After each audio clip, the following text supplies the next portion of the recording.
नमस्कार प्रिय विद्यार्थियों, ऑनलाइन शिक्षण में आपका हार्दिक स्वागत है। कक्षा 8 विषय विज्ञान, अध्याय 11 बल तथा दाब। पिछली कक्षा में हमने सीखा है कि वस्तुएं गति करती हैं। वह कैसे गति करती हैं? हम यह कैसे निश्चित करते हैं कि कोई वस्तु दूसरी वस्तु से अधिक गतिशील है या नहीं? किसी वस्तु द्वारा एकांक समय में चली गई दूरी हमें क्या बताती है? हम यह भी जानते हैं कि जमीन पर लुढ़कती हुई गेंद जैसे कोई गतिशील वस्तु धीमी हो जाती है। कभी कभी यह अपनी गति की दिशा भी बदल सकती है। यह भी संभव है कि गेंद धीमी हो जाए तथा अपनी दिशा भी बदल ले।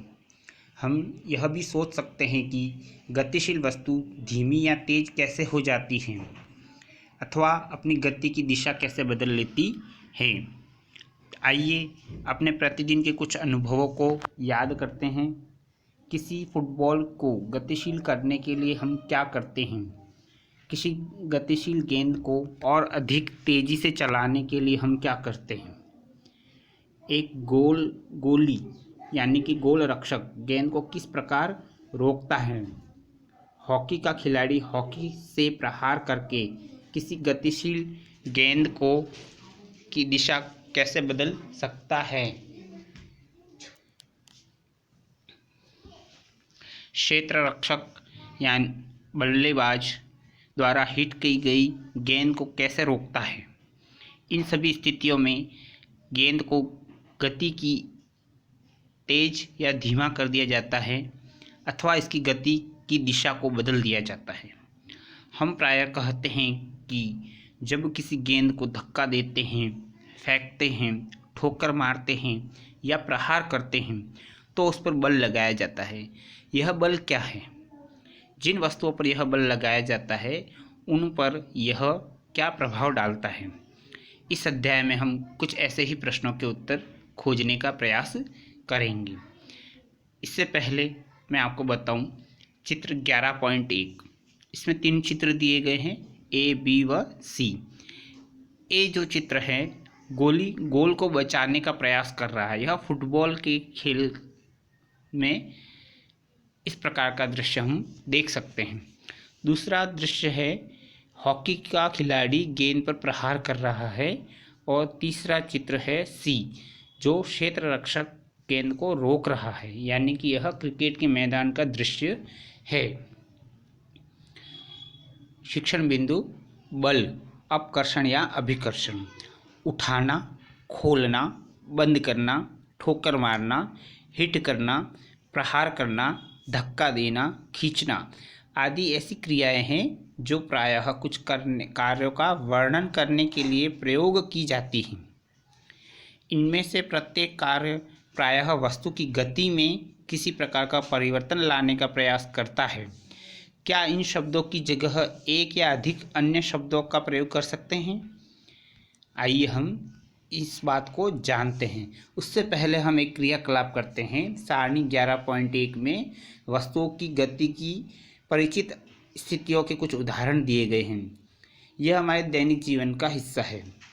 आप इनमें से कुछ ऐसी ही और अधिक स्थितियों को जोड़ सकते हैं अथवा इन उदाहरणों में से कुछ को बदल सकते हैं। प्रत्येक दशा में कार्य को धक्का देना अथवा खींचना के रूप में पहचानना और सारणी में लिखना है। आपकी सहायता के लिए उदाहरण दिया गया है। उदाहरण क्रमांक 1, मेज पर रखी पुस्तक को गतिशील बनाना। अब एक पुस्तक है, उसको हम क्या कर सकते हैं? धक्का दे सकते हैं, खींच सकते हैं और उठा सकते हैं। तो यह हमारे किस कार्य को व्यक्त करता है? अपकर्षण और अभिकर्षण दोनों ही बातों को कर सकता है। दरवाज़ा को खोलना या बंद करना, तो हम दरवाजे को खोलने के लिए खींच सकते हैं और बंद करने के लिए धक्का दे सकते हैं। कुएं से पानी की बाल्टी को खींचना, तो पानी की बाल्टी को खींचने के लिए हम सिर्फ खींचना कर सकते हैं और उससे पहले हम धक्का दे सकते हैं, रस्सी को सरका सकते हैं। फुटबॉल के खिलाड़ी का पेनल्टी किक लेना, यानी कि वह सिर्फ धक्का देगा। एक बल्लेबाज द्वारा क्रिकेट की गेंद पर प्रहार करना यानी कि वह धक्का देगा, बल लगाएगा। लदी हुई बैलगाड़ी को चलाना यानी कि वह भी या तो धक्का देगा या बैल को हाँकेगा। किसी मेज की दराज को खोला यानी कि वह खींचेगा। क्या आपने ध्यान दिया कि इनमें से प्रत्येक कार्य को अभिकर्षण यानी कि खींचना या अपकर्षण यानी धक्का देना अथवा दोनों रूप में व्यक्त किया जा सकता है। क्या हम यह निष्कर्ष निकाल सकते हैं कि किसी वस्तु को गति में लाने के लिए उसे धक्का देना या खींचना पड़ता है? अवश्य ही। यानी कि किसी भी निर्जीव वस्तु को गति देने के लिए या तो उसे धक्का देना होगा या खींचना होगा। धक्का देना को हम वैज्ञानिक भाषा में अपकर्षण कहेंगे और खींचने को अभिकर्षण। विज्ञान में किसी वस्तु पर लगने वाले धक्के यानी कि अभिकर्षण या खींचाव यानी अपकर्षण को हम बल कहते हैं। अतः हम कह सकते हैं कि वस्तु को दी गई गति बल लगने के कारण होती है। वस्तु पर बल कब लगता है?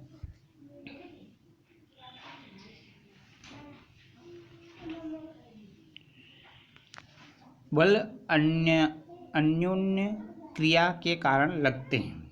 मान लीजिए कोई आदमी स्थिर कार के पीछे खड़ा है। क्या उसकी उपस्थिति के कारण कार गति में आएगी? मान लीजिए अब आदमी कार को धक्का लगाना प्रारंभ करता है, अर्थात वह इस पर बल लगाता है। कार लगाए गए बल की दिशा में गति करना प्रारंभ कर सकती है। ध्यान दीजिए कि कार को गति देने के लिए आदमी को इसे धक्का लगाते रहना होगा। यानी कि जब वह बल लगाना बंद कर देगा या धक्का देना बंद कर देगा तो कार पुनः रुक जाएगी। चित्र 11.3 तीन स्थितियां दर्शाता है जिनसे संभवतः आप परिचित हैं। क्या आप बता सकते हैं कि इन स्थितियों में कौन खींच रहा है और कौन धक्का दे रहा है? चित्र 11.3 ए में दोनों लड़कियां एक दूसरे को धक्का देती हुई प्रतीत होती हैं, जबकि चित्र 11.3 बी में लड़कियों का युग्म एक दूसरे को खींचने का प्रयत्न कर रहा है। इसी प्रकार चित्र 11.3 सी में गाय तथा आदमी दोनों एक दूसरे को खींचते प्रतीत होते हैं। यहाँ पर दर्शाई गई दोनों स्थितियों में लड़कियां एक दूसरे पर बल लगा रही हैं। क्या यह बात आदमी तथा गाय पर भी लागू होती है? स्वाभाविक रूप से हाँ। इन उदाहरणों में हम निष्कर्ष निकाल सकते हैं कि बल लगने के लिए कम से कम दो वस्तुओं में अन्योन्य यानी आपस में क्रिया होना आवश्यक है। इसी प्रकार दो वस्तुओं के बीच अन्योन्य क्रिया के कारण इनके बीच बल लगता है। बलों की खोजबीन।